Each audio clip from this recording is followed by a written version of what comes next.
नमस्कार बॉस, स्वागत है आपका एमपीसीजी सुपरफास्ट 100 खबरों के साथ। मैं हूं रीनू यादव। चलिए खबरों की शुरुआत करते हैं। कोरोना वायरस को लेकर छत्तीसगढ़ सरकार ने एडवाइजरी जारी की है और अब एयरपोर्ट पर डिस्प्ले बोर्ड लगाया जाएगा, जिसमें से जानकारी के साथ ही लक्षण और बचाव की सूचना होगी। स्वास्थ्य विभाग ने हेल्पलाइन नंबर जारी किया है। राज्य और जिला स्तर पर रैपिड रिस्पांस टीम का गठन भी किया गया है। चीन में फंसे खरगोन के 2 युवकों ने वापस बुलाए जाने के लिए भारत सरकार से मदद की गुहार लगाई है। चीन में एमबीबीएस की पढ़ाई के लिए गए 4 छात्रों में से 2 लौट आए हैं। टीकमगढ़ जिला अस्पताल में महिला से छेड़खानी कर रहे शख्स की पिटाई महिला और लोगों ने कर दी। बाद में छेड़खानी के आरोपी को भीड़ ने पुलिस के हवाले कर दिया। पीड़िता के मुताबिक युवक अस्पताल परिसर में उसके साथ छेड़खानी करने की कोशिश कर रहा था, जिसके बाद उसकी पिटाई की। रीवा के रायपुर कचुलियान थाना क्षेत्र में एक शख्स कचरा फैक्ट्री हटाने की मांग को लेकर बिजली के खंभे पर चढ़ गया। कचुलियान में बने कचरा फैक्ट्री को हटाने की मांग को लेकर पिछले 3 दिनों से लोगों का स्थानीय आंदोलन चल रहा है। वहीं जांजगीर चांपा जिले में त्रिस्तरीय पंचायत चुनाव के प्रथम चरण का मतदान हो चुका है। दूसरे चरण का मतदान कल 31 जनवरी को जिले के 3 विकासखंड बमनीडीह विकासखंड, पामगढ़ विकासखंड और बलौदा विकासखंड में होना है, जिसको लेकर जिला प्रशासन ने तैयारियां पूरी कर ली हैं। आज मतदान दलों को मत पेटियां वितरण कर मतदान केंद्रों के लिए रवाना किया जाएगा।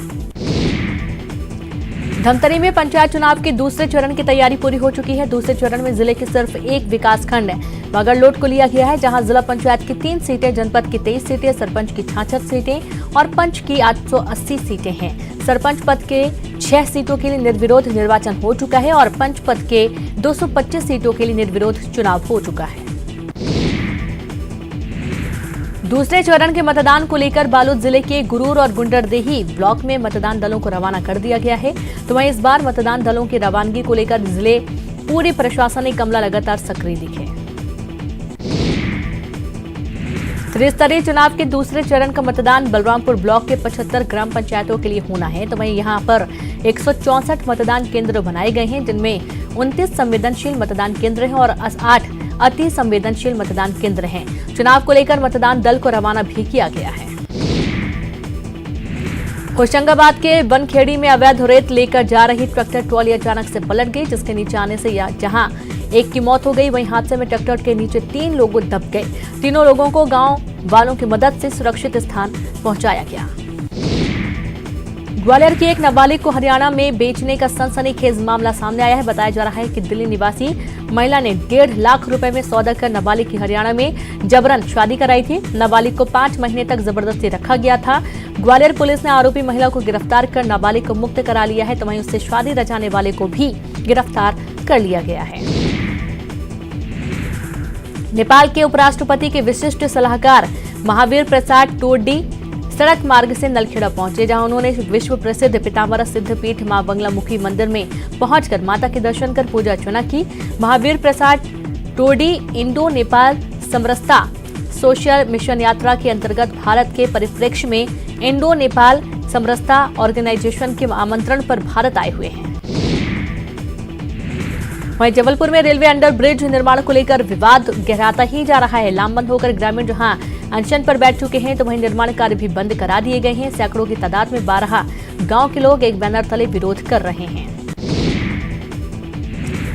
वाहन चलाते समय हेलमेट पहनने के लिए जागरूकता आए, इसके लिए हरदा से भाजपा विधायक कमल पटेल ने आज बसंत पंचमी के मौके पर अनोखी पहल की। जिले में बसंत पंचमी पर आयोजित विभिन्न समाजों के सामूहिक विवाह सम्मेलनों में भाजपा विधायक कमल पटेल ने दूल्हे को हेलमेट उपहार में दिए।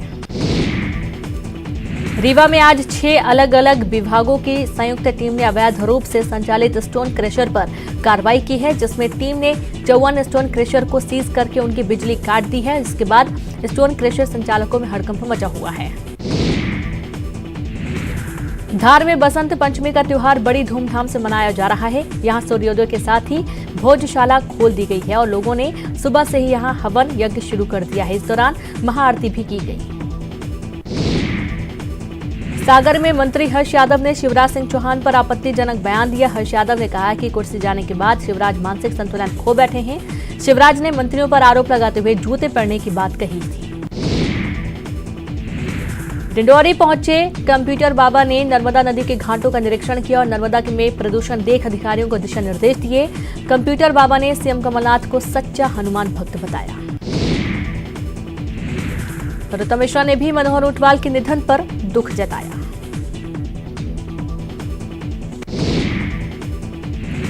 आगर से बीजेपी विधायक मनोहर ऊंटवाल का गुरुग्राम में इलाज के दौरान निधन हो गया। लंबे समय से बीमार मनोहर ऊंटवाल ने 53 साल की उम्र में आखिरी सांस ली। मनोहर ऊंटवाल सांसद भी रह चुके हैं। बीजेपी के पूर्व सांसद और आगर विधायक मनोहर ऊंटवाल के निधन के बाद उनकी कर्मभूमि आलोट में भी हर कोई स्तब्ध है। कार्यकर्ता शोक में डूबे हैं। मनोहर ऊंटवाल का जन्म 19 जुलाई 1966 को धार के बदनावर में हुआ था। 1988 से 2014 तक मनोहर ऊंटवाल 4 बार विधायक चुने गए। मनोहर ऊंटवाल के निधन पर बीजेपी के प्रदेश अध्यक्ष राकेश सिंह ने दुख जताया है। शिवराज सिंह चौहान ने भी ट्वीट कर मनोहर ऊंटवाल को निधन पर शोक जताया है। सीएम कमलनाथ ने बीजेपी विधायक मनोहर ऊंटवाल के निधन पर दुख जताया है। नेता प्रतिपक्ष गोपाल भार्गव ने भी मनोहर ऊंटवाल के निधन पर दुख जताया और इसे पार्टी के लिए अपूरणीय क्षति बताया है।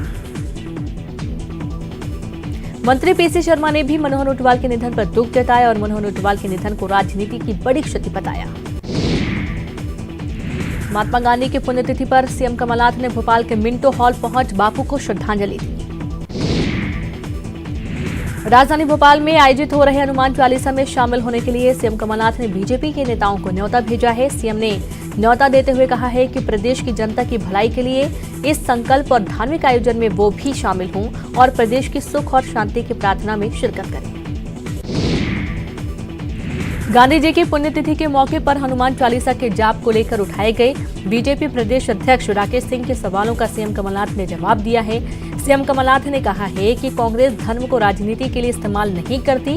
भोपाल के मिंटो हॉल में आयोजित हनुमान चालीसा के 1.25 करोड़ पाठ पर राकेश सिंह ने कहा था कि ऐसे आयोजन लोगों को भ्रमित करने के लिए कर रहे हैं। मनोहर ऊंटवाल के निधन पर मंत्री जीतू पटवारी ने शोक जताया है। मनोहर को सकारात्मक विचारधाराओं का इंसान बताते हुए कहा कि जैसा उनका नाम था वैसा उनका काम था। बुरहानपुर में चल रहे सीएए और एनआरसी के विरोध प्रदर्शन में 2 बीजेपी के बड़े अल्पसंख्यक नेताओं के शामिल होने पर बीजेपी में खलबली मच गई है। बीजेपी ने इसे अनुशासनहीनता मानते हुए दोनों ही नेताओं को कारण बताओ नोटिस देने की तैयारी कर ली है। आज छत्तीसगढ़ में कैबिनेट की बैठक है। बैठक में सीएए के खिलाफ प्रस्ताव पर चर्चा हो सकती है। धान खरीदी और बजट सत्र पर भी मंथन होगा। वहीं रायपुर में सीएम भूपेश बघेल की अध्यक्षता में खेल विकास प्राधिकरण की बैठक होगी। कैबिनेट की बैठक के बाद ये बैठक की जाएगी। छत्तीसगढ़ में लगातार हार झेल रही बीजेपी में जोश भरने आए गृह मंत्री अमित शाह ने सीएए और एनआरसी को लेकर घर घर संपर्क अभियान चलाकर 28 जनवरी से 10 फरवरी तक 3 करोड़ लोगों तक पहुंचने का लक्ष्य दिया है। लेकिन जिस तरह से प्रदेश में कांग्रेस लगातार सीएए और एनआरसी का विरोध कर रही है, उससे विपक्षी पार्टी बीजेपी के लिए इस लक्ष्य को पाना बेहद मुश्किल है।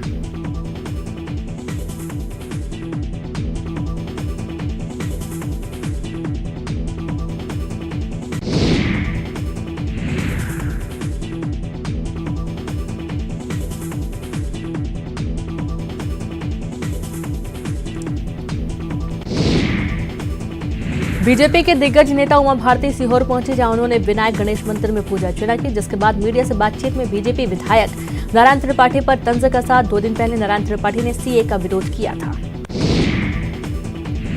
सीहोर पहुंची पूर्व केंद्रीय मंत्री उमा भारती ने राजगढ़ मामले में बोलते हुए कहा है कि मध्य प्रदेश के अधिकारी बेलगाम हो चुके हैं। उमा भारती ने कहा कि एमपी में आईएएस अफसर लगातार संवैधानिक मर्यादाओं का हनन कर रहे हैं।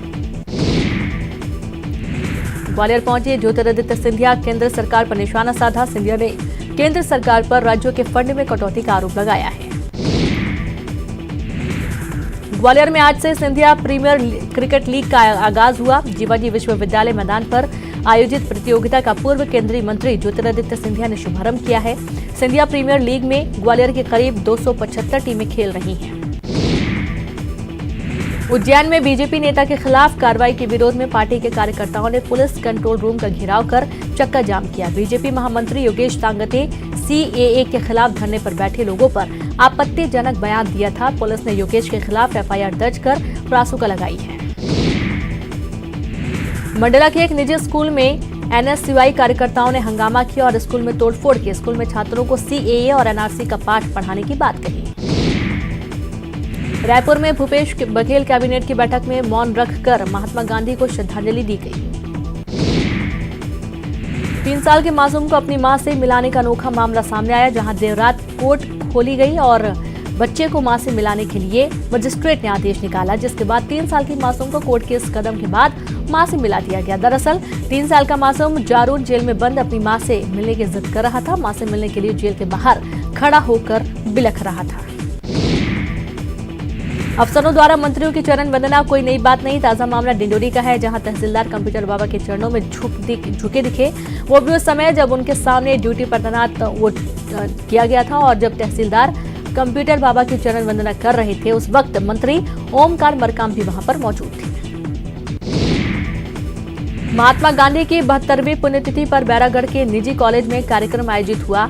उच्च शिक्षा विभाग ने गांधी को नमन कार्यक्रम का आयोजन किया गया। आयोजन में मंत्री जीतू पटवारी ने कार्यक्रम में गांधी स्तंभ और गांधी चेयर का लोकार्पण किया।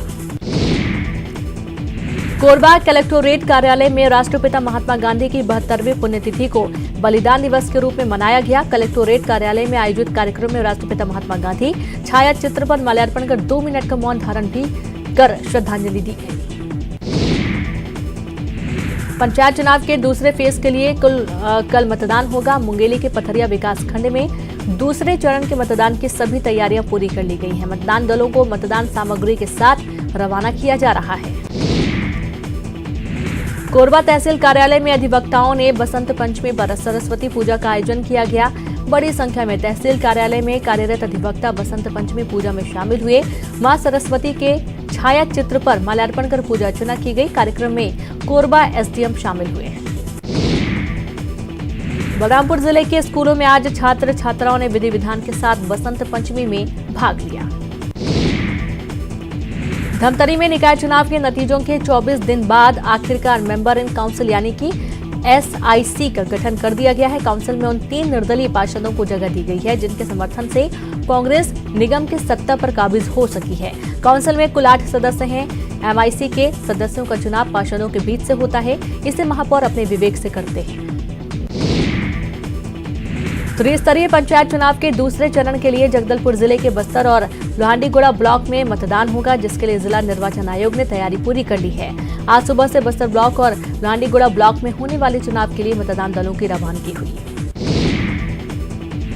जशपुर में इन दिनों पंचायत चुनाव में उम्मीदवार मतदाता को रिझाने जमकर मुर्गा दारू बांट रहे हैं। ऐसे में जशपुर में एक बुजुर्ग पहाड़ी कोरबा चुनावी दारू मुर्गा खाकर अस्पताल पहुंच गया। बुजुर्ग पहाड़ी कोरबा ने मुर्गा खाया और उसकी हड्डी गले में ही फंस गई, लेकिन मांस के साथ हड्डी जब गले में फंसी तो उसकी हालत खराब हो गई। बुजुर्ग को लेकर परिजन पंडरापाठ अस्पताल पहुंचे, लेकिन वहां बुजुर्ग का इलाज नहीं हो पाया। कोरबा में न्यूज 18 की खबर का असर हुआ। कटघोरा सामुदायिक स्वास्थ्य केंद्र से लाखों रुपए की दवाइयों को फेंकने के मामले में प्रशासन ने बीएमओ को नोटिस जारी किया और जवाब मांगा। न्यूज 18 ने कटघोरा के सामुदायिक स्वास्थ्य केंद्र से लाखों की दवाइयां फेंके जाने की खबर को प्रमुखता से दिखाया था। खबर दिखाए जाने के बाद कटघोरा एसडीएम सूर्य किरण ने सामुदायिक स्वास्थ्य केंद्र का निरीक्षण किया। माखनलाल चतुर्वेदी की आज 52वीं पुण्यतिथि है। उनका जन्म खंडवा में हुआ था। उन्होंने अपनी कलम की ताकत से आजादी की अलग जगाई थी, लेकिन आज खंडवा प्रशासन शायद उनको पूरी तरह से भूल गया है। रेलवे स्टेशन के पास उनकी प्रतिमा की ना तो साफ सफाई हुई, ना ही किसी ने माल्यार्पण करने की जहमत उठाई। जगदलपुर में 15 दिन में 1189 मलेरिया पीड़ित बच्चे मिले हैं। 460 घरों में मिला मलेरिया मच्छर का लार्वा भी मिला है। मलेरिया मुक्त अभियान की रिपोर्ट से खुलासा हुआ है। सागर में पति से विवाद में महिला ने आग लगाकर खुदकुशी कर ली। आग बुझाने की कोशिश में पति भी झुलस गया। बीना के शिवाजी वार्ड निवासी है महिला। बसंत पंचमी का त्योहार धार में बड़ी धूमधाम से मनाया जा रहा है। यहाँ भोज उत्सव समिति द्वारा प्रति वर्ष की तरह इस वर्ष भी कई धार्मिक आयोजन करवाए जा रहे हैं और आज बसंत पंचमी पर धार की भोजशाला सूर्योदय का साथ ही श्रद्धालुओं के लिए खोल दी गई है। सूर्यास्त तक लोग यहां पहुंचकर मां बंगला देवी के तैल चित्र का पूजन कर सकते हैं। गुना रेलवे स्टेशन पर रखे गए स्टीम इंजन को रेलवे स्टेशन के ब्रांडिंग के लिए इस्तेमाल किया जा रहा है। 60 साल से भी पुराने इस इंजन का जलवा आज भी कायम है। धमतरी के गंगरेल बांध में हुए नाव हादसे में लापता बच्ची का शव मिला है। 5 साल की बच्ची का शव 42 घंटे के ऑपरेशन के बाद मिला। मंगलवार की शाम को गंगरेल बांध में नाव हादसा के बाद बच्ची लापता हो गई थी और अब इस हादसे में मरने वालों की संख्या बढ़कर 3 हो गई है। ब्रेक के बाद एक बार फिर से आप सभी का स्वागत है। चलिए रुक करते हैं खबरों का। त्रिपुरा के राज्यपाल रमेश बैस बेमेतरा खिनावगढ़ ब्लॉक के दौरे पर रहेंगे। वो मां दुर्गा देवी के प्राण प्रतिष्ठा में शामिल होंगे। मंदिर में औषधि स्नान और कलश स्थापना भी की जाएगी। राज्यपाल के दौरे को लेकर पुलिस और जिला प्रशासन ने तैयारी कर ली है।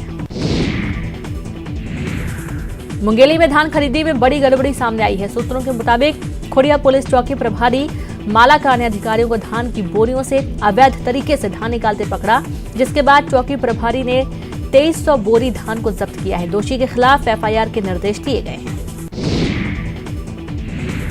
बैतूल में जाली बही बनाकर लोगों की जमानत करवाने वाले एक गिरोह का पर्दाफाश हुआ। ये गिरोह जाली बही बनाकर अब तक 40 से ज्यादा लोगों की जमानत करवा चुका था।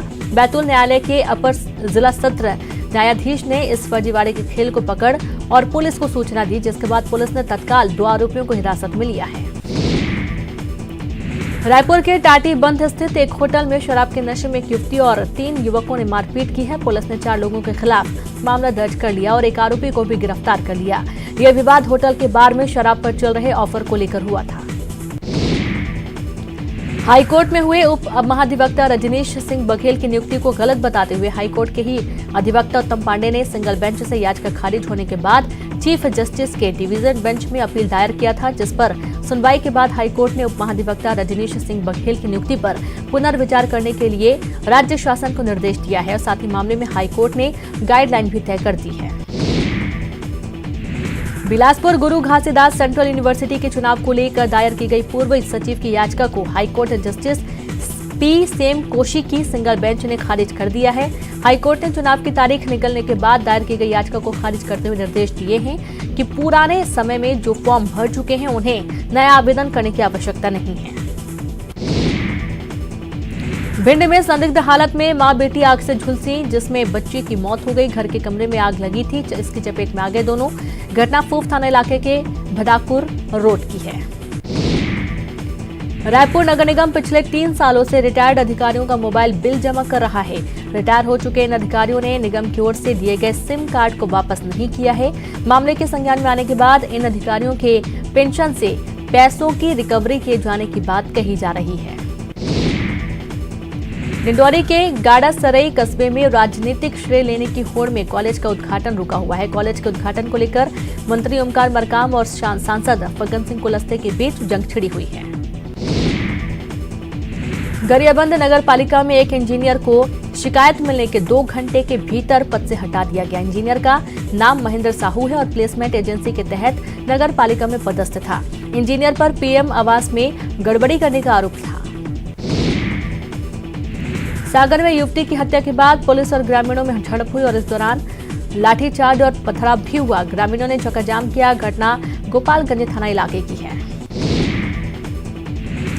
बैतूल में कांग्रेस विधायक धर्मू सिंह सिरसाम के विधानसभा प्रतिनिधि और भैंसदेही ब्लॉक कांग्रेस ग्रामीण अध्यक्ष पर ठगी के आरोप लगे हैं। विधायक प्रतिनिधि पुरुषोत्तम तिवारी पर किसान क्रेडिट कार्ड पर लोन दिलाने के नाम पर लाखों रुपए के फर्जीवाड़े का आरोप है। पुलिस मामले की जांच कर रही है। बीजेपी ने आरोपी को जल्द गिरफ्तार किया है। मंदसौर के बरखेड़ा जयसिंह गांव में सरपंच पद के लिए अनुसूचित जाति के लिए आरक्षित की गई है। इससे नाराज ग्रामीणों ने चुनाव बहिष्कार की घोषणा कर दी है। ग्रामीणों का कहना है कि इस पंचायत में 4 गांव आते हैं और इस वर्ग के 4 गांव में 3 वोट हैं। ऐसे में जब वोटर नहीं तो आरक्षण किस बात का। गांव वालों का कहना है कि उन्हें सम्मानित सीट चाहिए। कवर्धा में 35 दिन से लापता डोनेश राणा का सुराग अब तक नहीं लगा है। लापता बेटे के गम में माता पिता का रो रो कर बुरा हाल है। तो वहीं 35 दिन से लापता होने के बावजूद पुलिस बच्चे का सुराग नहीं लगा पाई है, जिससे पुलिस की कार्यशैली पर भी सवाल उठ रहे हैं। बता दें कि 26 दिसंबर 2019 से डोनेश लापता है। बिलासपुर रेलवे स्टेशन को बम से उड़ाने की धमकी देने के मामले में पुलिस ने एक युवक को हिरासत में लिया है। आरपीएफ के ट्विटर हैंडल पर स्टेशन उड़ाने की धमकी दी गई है।